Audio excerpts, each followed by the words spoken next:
그런즉 사랑하는 자들아, 이 약속을 가진 우리가 하나님을 두려워한 가운데서 거룩함을 온전히 이루어 육과 영에 더러운 온갖 것에서 자신을 깨끗게 하자. 마음으로 우리를 영접하라. 우리가 아무에게도 불의를 하지 않고 아무에게도 해롭게 하지 않고 아무에게도 속여 빼앗은 일이 없노라. 내가 정죄하려고 이 말을 하는 것이 아니라 이전에 말하였거니와 너희로 우리 마음에 있어 함께 죽고 함께 살게 하고자 함이라. 내가 너희를 향하여 하는 말이 담대한 것도 많고 너희를 위하여 자랑하는 것도 많으니 내가 우리의 모든 환난 가운데서도 위로가 가득하고 기쁨이 넘치는도다. 아멘. 바울은 고린도 성도들에게 오늘 또 편지를 쓰면서 바울의 심정을 전하는 것입니다.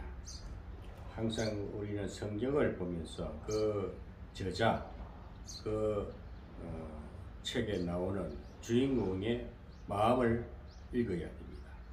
우리가 성경을 보면서 예수님의 마음을 얻는 거예요.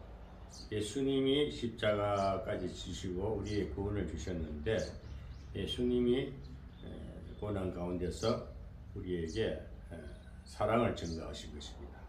바울 역시도 예수님이 이 땅에 오셔서 십자가로 우리 죄를 대속하시고 부활하셔서 성천하셔서 오늘 또 성령을 보내주셔서 바울과 함께 하셨듯이 우리에게도 함께 하신 것을 증거하는 것입니다.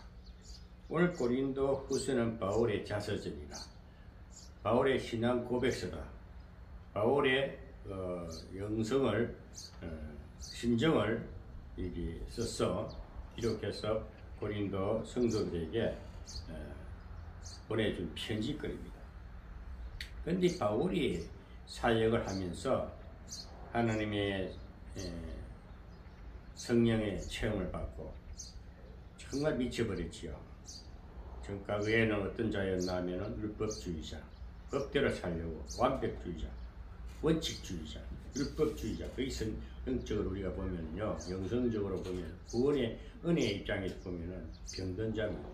아무 지키려고 하고 완벽하게 살아가려는 사람은요, 육신적으로 말하면 결백증이고 영적으로 말하면 그는 한마디로 그 병중의 병입니다.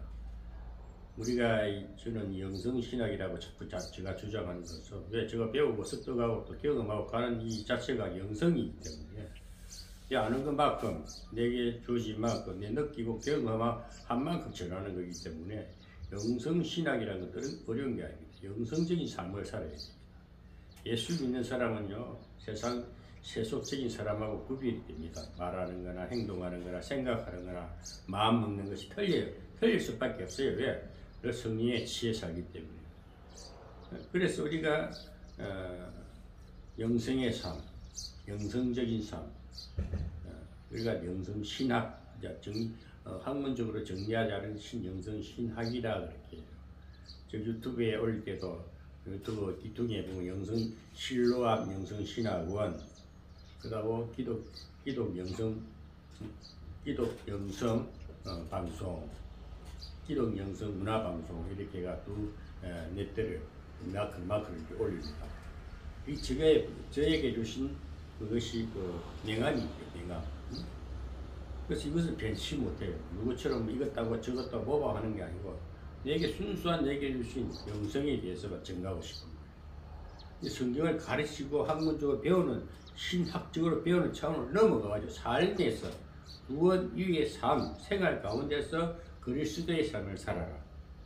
그것이 바울의 실천하고 바울이 실천된 그것이 영성신학이고 그래서 바울 영성, 바울의 신앙관을 알면은요 이 세상을 정복할 수 있고 예수님의 삶을 살 수 있어요. 성령에 붙들린 영성의 삶을 살 수가 있는 겁니다. 그러니까 바울이 쓴 이 기록된 편지 글들을 보면요, 바울의 신앙 고백서예요.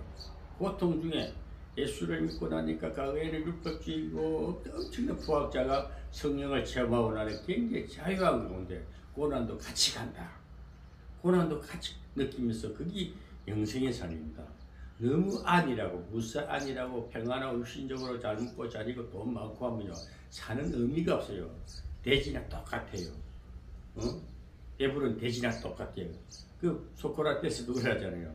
배부른 돼지보다 고독한 소크라테스가 나타나요. 사람 고독한 가운데 그 영적인 삶이거든요. 그 철학인들이 그 철학자 그 소크라테스도 그러죠. 그 사람도 철학적인 것을 자꾸 철학자를 하지만 영적인 세계를 자기 표현한 것이 철학적 정리된 겁니다.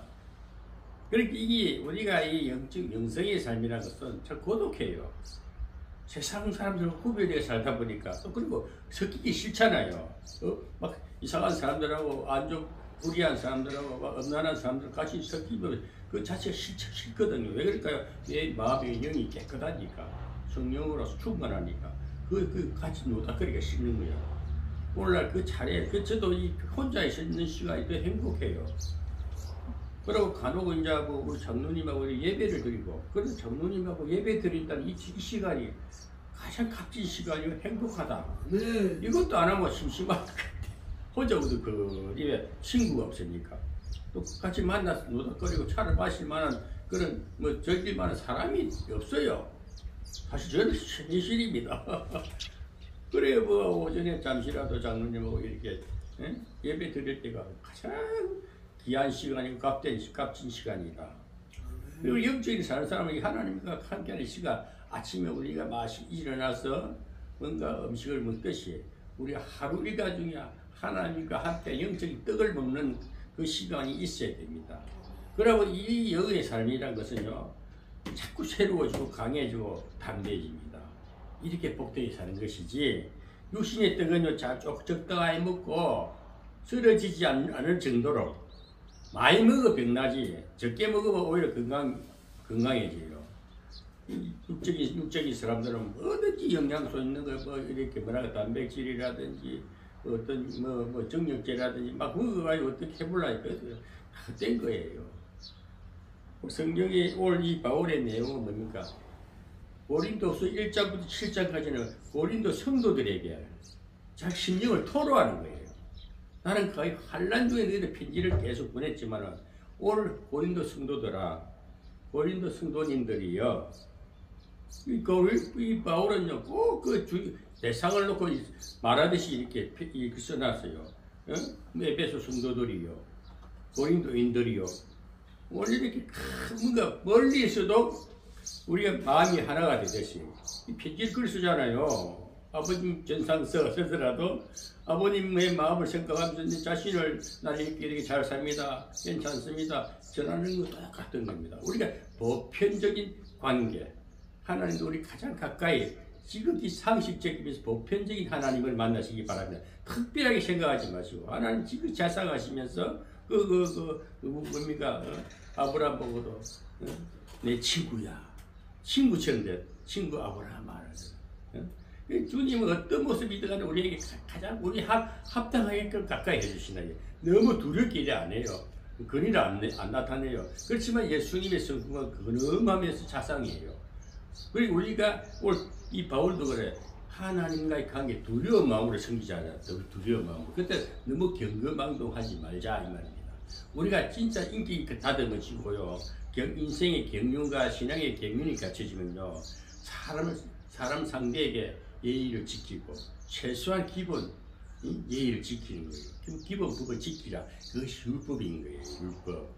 십계명인 거예요. 십계명 내지 말고 십계명을 능히 지킬 수 있는 그게 은혜를 입은 자들입니다. 그게 영성의 삶이고 영성의 갑옷을 입은 거예요. 말씀으로 무장된 거룩한 참모습, 그게 자유하고 그러고 모든 일이 범사가 아름답고 범사가 형통하고 많은 사람에게 유익만 주지, 절대 조금 꾸짖는 것도 거의 보고 유익대에서 하는 얘기지, 나무라는 것도 책망하는 것도 왜 잘하라고 꾸짖고 책망하는 것은 필요한 거예요. 무질서하게 경거망동하고 해가지고 버릇없이 막 같이 막 하면 어떻게 질서가 안 잡힐 거니? 하나님이 질서의 하나님, 질서의 하나님. 그러면 화평하라 그러죠. 질서 안에 화평하라. 사람 최소한 도리를 지키면서 나이 드신 분들한테는 예의를 지키고 그 성도와 목사 관계는 최소한의 성도는 목사님을 바라볼 때에 좀 이렇게 두려운 마음으로 생각하고 그렇다고 뭐 겁을 먹고 이런 게 아니고 아주 존경하는 마음으로 대하고 이 바울은 이 고린도 성도들에게 오늘 이 고린도 10장에는 그 말이에요. 사랑이라는 것은 의미가 따릅니다. 사랑이 돼가지고 막 아무렇게나 무질서하게 경거망동하게 한 것이 아니고 최소한의 최소한이 아니고 사람 기본이 잡혀야 돼. 사랑에는 두려움도 있습니다. 그러면서 이 바울은 뭐랍니까? 그런즉 사랑하는 자들은 이 약속을 가진 우리가 하나님을 두려워하는 가운데서 뭡니까? 하나님 앞에 우리가 좀 조심조심하자. 아이고 하나님이다 해가지고 막 기꺼방떡하고 그 어린아이들이 보면 버릇없는 애들 보면 있잖아요. 옛날에 이런 말이 있어요.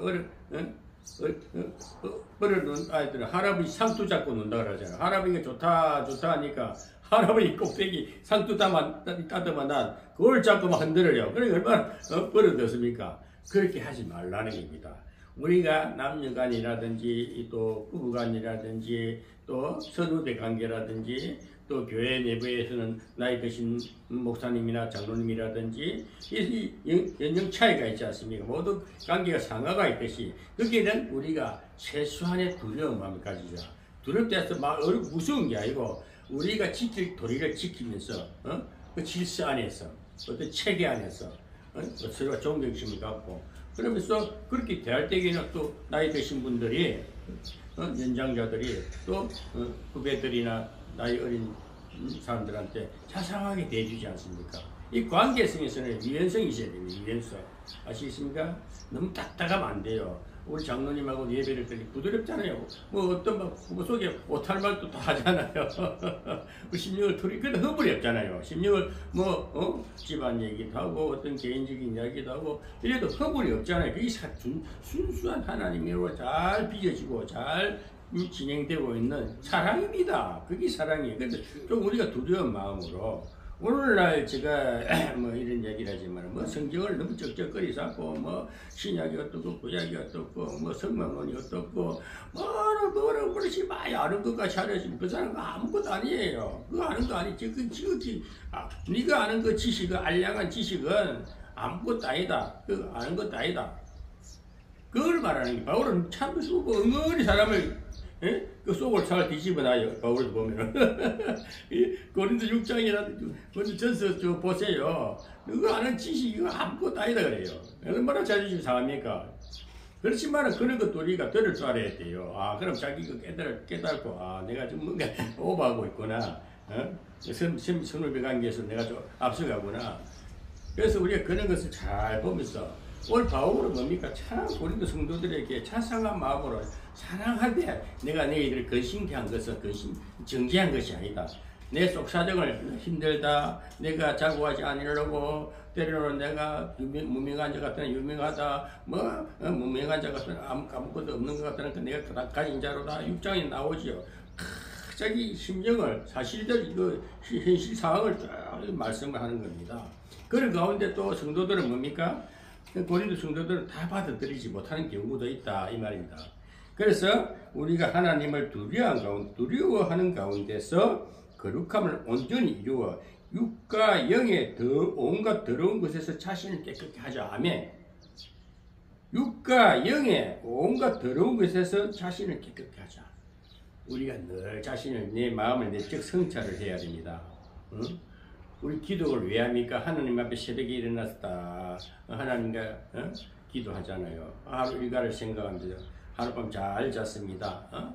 하나님 영이시라 안 보일지라도 하나님 앞에 앉아 계시다 생각하고 하나님 앞에 기도할 때지요.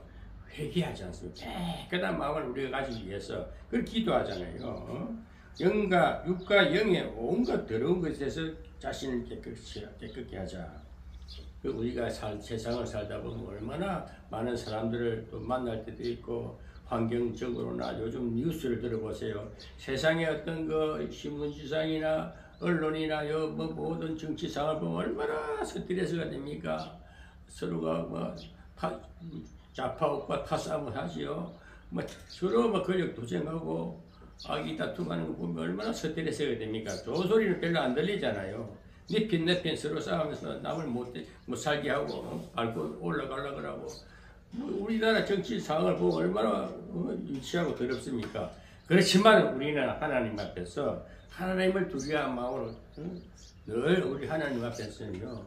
하나님 앞에 경건함도 할 수 없잖아요.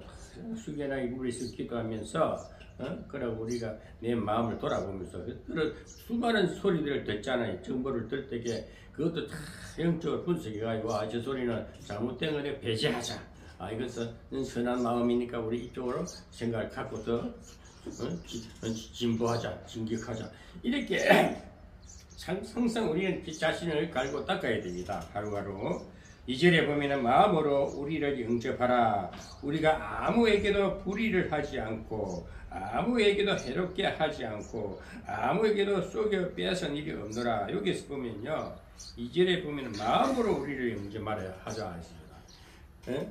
그래서 우리 이제 고린도 성도들에게 마음으로 우리를 영접하라. 영접하라. 지금 편지를 이렇게 쓰면서 우리 마음에 자기 마음을 좀 이해하면서 영접해 달라. 마음으로 형식적으로 하지 말고 마음으로 좀 영접하라. 우리가 아무에게도 불의를 하지 않고 아무에게도 해롭게 하지 않고 아무에게도 속여 빼앗은 일이 없노라. 무리한 일도 없고 정말 바울은요 이 빼앗은 일이 뭡니까? 바울은요 예루살렘 성전에서 또 보내오는 그 구제금 헌금도 많이 받았습니다. 자기 사역하는 데 있어서도 뭐 헌금이 많이 와요. 그런데 헌금에 대해서도 불이하게 서지 않았습니다. 그런데 오해도 많이 받았다고 저는 생각이 돼요. 보니까 바울이 물질 관계가 참 깨끗했습니다. 고린도 성도들이 보내주는 고린도전서 16장에 보면 고린도 성도들이 보내준 그 연보에 대해서 나는 서지 않았다 그래요. 얼마나 물질관이 분명히 몰라요. 그 자기는 자비랑 내가 스스로 버려서 자비랑 성교했다 그래요. 그만큼 물질관도 깨끗했다는 것입니다. 아무에게도 빼앗은 일이 없노라 이 말은 뭡니까? 자기는 헌금에 대해서 깨끗했다 이 말입니다. 그리고 우리가 아무에게도 불의하지 않고 아무에게도 해롭게 하지 않고 이 복음을 가진 자들은요 내가 조금 손해를 볼지언정 남을 해롭게 할 수는 없잖아요. 뭐 저도 살아보니까요 지나보면요 참 바보짓도 많이 했더라고요. 돈도 그냥 더 주고 통장 탁 털어가지고 뭐 성교비랑 주고 해보고 돌아서면요 참 허전해요. 참 속상해요. 사람은 어쩔 감정의 동물이라 내가 내 지갑이 비면요 좀 마음이 불안하잖아요.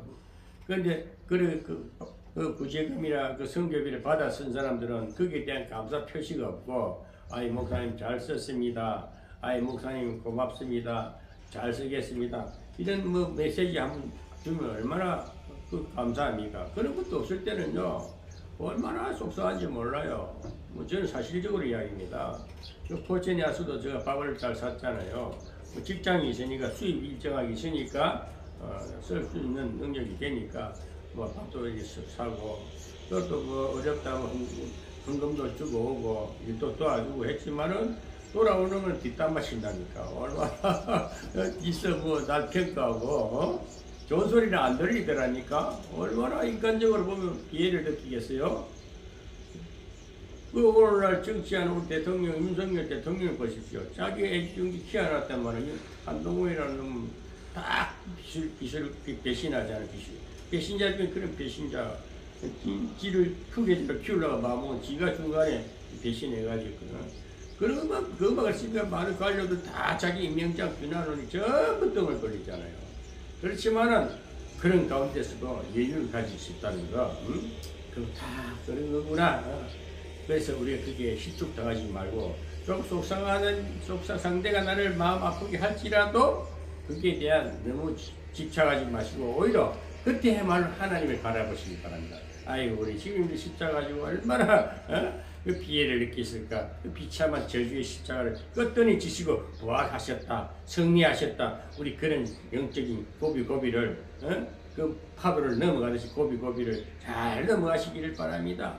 그게 영성의 삶이요 5차원적인 영적인 삶입니다. 아멘. 그게 영성신학입니다. 영성적인 삶을 말하는 것입니다. 그리고 내가 정죄하려고 이 말을 하는 것이 아니라 이전에 말하였거니와 너희로 우리의 마음에 있어 함께 죽고 함께 살게 하고자 하면 우리가 정말 우리가 더불어 사는 세상에 우리가 상대를 생각하면서 같이 죽음을 같이 할 수 있다면 생명을 같이 할 수 있는 그런 친구가 있다면 얼마나 감사하겠어요. 저는 요즘도 이런 생각을 늘 해봐요. 내 일생에 이 속사정을 잘 이해해주고 같이 동행할 수 있는, 같이 인생을 같이 살아갈 수 있는 정말 그런 친구 하나 있다면은 그런 친구 하나 있다면 얼마나 좋겠냐. 근데 없어요. 정말 그 친구, 그런 내 아플 때, 죽을 때 같이 죽어줄 수 있는 친구가 있겠느냐? 없었겠습니다. 요즘도 그런 걸 생각해봐요. 요 포천에 와서 또 살면서, 좀 같이 차라도 한잔 마시고, 같이 시간 좀 보낼 수 있는 친구 하나 있었으면 좋겠는데, 그런 생각을 해봐요.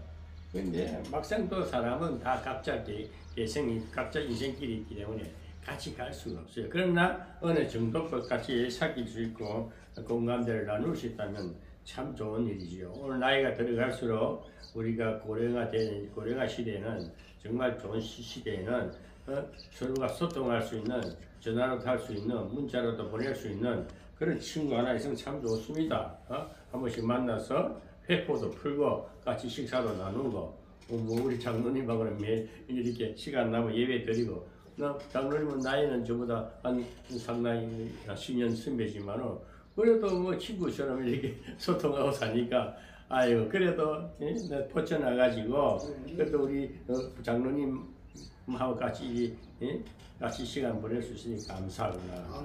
다른 사람 별로 관심이 없어요. 왜? 나한테 오히려 내 마음을 괴롭힌 자들이니까, 속상한 자들이. 그래서 참 감사하구나. 오늘 여기서 그래서 오늘 우리가 바울이 오늘 7장 4절에 보면 내가 너희를 향하여 하는 말이 담대한 것도 많고 너희를 위하여 자랑하는 것도 많고 너희를 위하여 자랑하는 것도 많으니 내가 우리 모두 환난 가운데서 위로가 가득하고 기쁨이 넘치는 다음에 환난 가운데서 위로하고, 여러분 위로합시다. 서로 정말 말 한마디에 눈물이 울컥 쏟아질 정도로 그래 힘들지. 사람 가장 어려울 때요. 그래 고생한다, 수고 많다. 제가 젊었을 때 군대 가기 전에 직장 간부였어요. 젊었을 때 직장 간부를 했는데, 그런데 옆에 내 밑에 일하는 애들이 엄청나게 힘들게 일을 해요. 그런데 그 일 자체가 상당히 힘들고 스트레스 받기 쉽고, 그때만 해도 20대 초반이니까 또 그때 밑에 일하는 애들이 너무 열심히 잘 따라줬어요. 그런데 어떨 때 애처로운 마음이 들어. 그래서 살짝 불러가지고 어깨 툭툭 쳐주면서 고생 많지. 내가 눈물 줄줄줄 흘려요. 그 어렵고 힘들 때에 말 한마디에 힘이 되고 감동되고 그것도 더 사랑을 느껴요. 막 따라주는 거예요. 더 나를 이 형님처럼 대하고 잘해주고, 그 사람이 리더가 되고 어떤 환란과 풍파를 많이 겪은 자들 사랑이 많습니다. 진짜요. 우리 주님이 얼마나 그 십자가라는 거는 사람으로서 감당할 수 없는 거, 가장 상처를 많이 받았죠. 어떻게 주님이 무슨 생각했어요? 내가 요즘도 윤석열 대통령 보면 저 사람도 하나님 대한민국의 십자가를 지고 간 느낌이야. 얼마나 피해를 느꼈을까. 그런데 제가 하나님의 입장에서 보니까 그 감옥 안에 53일인가 있으면서도 평안하게 잠 잘 잤다. 하나님 그게 확 덮어주지 않았나. 은혜를 덮어주지 않나. 그렇지 않으면 그 사람 개성이 강한 사람인데 우리 그때까지 행복했다 그러잖아. 가장 많이 생각하고 우리가 환난 풍파를 겪을수록 더 여유가 있어지고 시련을 겪을수록 사랑이 많아집니다. 그러니까 영적으로 자꾸 성숙돼 가야 돼요. 자꾸 이렇게 많은 세파를 당하다 보면 야무러집니다. 단단하고 견고해지면서 그리고 자상하고 사랑이 많아져요. 왜 그럴까? 저가 지나보니까 이제 저도 모르게 엄청난 영성을 가진 마음거릇이 됐어요. 그런데 이 목회자들이 하는 걸 보면은 나도 그 시절이 있었구나. 나도 영적으로 어릴 때에는 막 시련 당할 때는 그랬지. 이해가 되고 아량으로 이해가 되는 거. 그것이 나는 나이는 이제 70 조금 넘어 70 하나지만은 내 마음은 80이나 90 된 마음이야. 할아버지 같은 마음을 어른스러운 생각이 드는 거예요. 그 사람 심령을 보니까 한참 이제 막 시련 받고 막 자라고 있구나. 영적으로 수준이 어린 게 보이는 거예요. 그래서 내가 그런 걸 이해를 해줄 수 있던 여유가 있는 거예요. 그 영성의 성장입니다. 성숙입니다. 타닥타닥 싸우면 아직도 그 똑같은 수준이야. 그러니까 조금 소리가 좀 쏙쏙 속상해도 멀찍이 바라보면서 또 기도 내주고 또 만나면 먼저 손 내밀고 이렇게 해서 사람을 자꾸 여유가 있는 영성의 것이 돼야 됩니다. 바울은 그걸 말하는 거예요. 환난 가운데서도 위로가 가득하고 그러니까 환난 가운데 그때서 환난이 온다서 지금 어떤 누가 칼을 푹 쑤시지 않는 이상 속을 빵 싸서 쓰러지지 않는 이상 그럴 일은 없어요. 영적인 사람들은 하나님이 다 제압시켜 버려요. 은혜로 성령의 하나님이 이끌린 자들은요 어떤 위기가 또 하나님 먼저 그 원수를 제압해야 해서 그런 사건도 안 일어납니다. 저는 그것을 느끼는 것이 진짜 선한 사업을 영적 리더가 되려면요, 영성의 지도자가 되려면요, 이 앞으로 어떤 그 공격이 와도 이겨냅니다. 그리고 비급한 살인적인 일은 없습니다.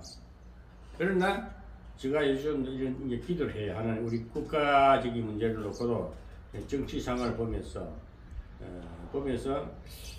야당의 이재명과 또 다음에 또 오늘 또 뭐 국민의힘당이 또 이제 다음에 대통령이 누가 나올지 몰라도 두 사람 대결을 가만히 봅니다. 하나님 어느 편에 서줄까? 이재명의 편에 서줄까? 아니면 우파의 어떤 대표 주자에게 서줄까? 나름대로 하나님 앞에 이제 기도하면서 봅니다. 하나님은 불의에 절대 지지 않는다. 정의에서 주지 불의에 지지 않는다. 아무리 자기가 위장을 하고 가면을 써도요, 하나님은 어느 시점에 가서 딱 정의의 편에서 살짝 올려놓습니다. 그게 하나님의 정법이에요. 그래서 이번에도 아마 아침에도 뉴스를 들어보지만은 국민의힘당에서는 저 생각인데 한덕수 총리가 나오면 좋겠다. 왜? 경륜가 모든 정치적인 경륜가 자와 우를 다 아우러서 그만큼 준비된 자는 저분인데 내 마음은 저분이 나오면 참 좋겠는데 김문수도 보고 다 보는데 김문수는 내공이 약하다. 딱 나오고 보사 버려. 김문수가 지금 다 정의로 나가지만 그 사람은 리더십의 영성이 어두워 약해. 목소리 들어봐봐. 내공이 없어. 딱 홍준표는 그 간투거리가 안 되고 그 외에는 인물들이 없어. 그나마 다 김문수와 한덕수인데 한덕수가 나오면 이깁니다. 한덕수 총리가 나오면은 어떤 이기지 않겠느냐. 아무리 저들이 수작을 뿌리고 금모술수를 쓴다 할지라도 한덕수 편에 하나님 서주실 것이고 지역적인 안배를 봐서 그쪽에 전라도 쪽에 또 출신이라 오히려 전라도 표까지 사건을 땡길 수 있어. 중도표까지 다 그를 땡길 수 있는 게 한덕수밖에 없는 거예요. 이건 정확한 현실 파악이고 하나님과의 예언입니다. 그렇게 돼야 나라가 정상으로 돌아옵니다. 저 악한 무리들한테 안 넘어집니다. 안 그러면 큰일 나는 거예요. 10년, 20년 동안 저들이 자꾸 우리나라를 흔들어버려요. 공산화되기 십상입니다. 이는 뭐야, 이건 누가 말해도 또 내 같은 말을 할 거예요.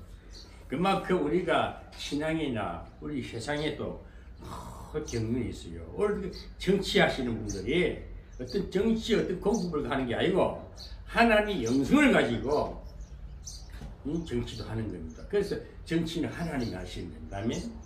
하나님이 사람을 세워서 하나님 하시는 거예요. 그래서 오늘 또 우리가 바울의 영성을 보면서 고린도 성도들에게 정말 환난 가운데서 위로하라. 여러분 진짜요. 어렵고 힘들 때 옆에서 살짝 누군가 위로해야 말 한마디 하면 용기를 얻게 됩니다. 그런 자에게는 기쁨이 넘칩니다. 그때 희열을 느끼는 거예요. 오늘 여러분 바울은 오늘